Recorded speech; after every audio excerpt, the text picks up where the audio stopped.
T20 world cup final सामना अहमदाबाद नरेंद्र मोदी स्टेडियमवर आज सायंकाळी खेळवला जाणार आहे। भारत आणि न्यूझीलंड यांच्यात हा अंतिम सामना होणार आहे। भारतीय वेळेनुसार संध्याकाळी 7 वाजता हा सामना सुरू होईल। भारतीय क्रिकेट संघाने चुरशीच्या लढतीत इंग्लंडला पराभूत करत सलग दुसऱ्यांदा T20 विश्वचषकाच्या अंतिम फेरीत स्थान मिळवलं आणि आता हे जेतेपद राखून इतिहास घडवण्यासाठी त्यांच्यापुढे न्यूझीलंडचं आव्हान असणार आहे। भाजप आमदार प्रवीण तायडेंना न्यायालयाकडून नोटीस आहे। शेतकरी आंदोलनादरम्यान शिवीगाळ केल्याचा आरोप आहे। 6 एप्रिल रोजी न्यायालयात हजर राहण्याचे आदेश देण्यात आलेले आहेत।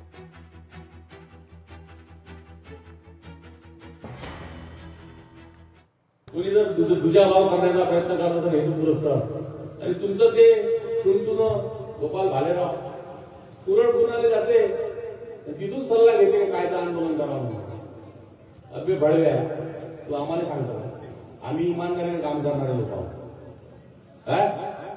तू सुपारी घेईन चाल्या तिथून सुपारी घेतो तिथं विचारून घेतो कोण कोण आंदोलनाने घेतो आम्ही कुठं कुठं करू माझ्या घरापासून कपडे वाजून आंदोलन केलं। आता उद्या आमचे लोक तहसीलदाराजवळ कपडे वाजून आंदोलन करणार आहे त्या बोबडेचं निलंबन मागणार आहे। लोकशाही मराठी ऐका पहा जागरूक रहा।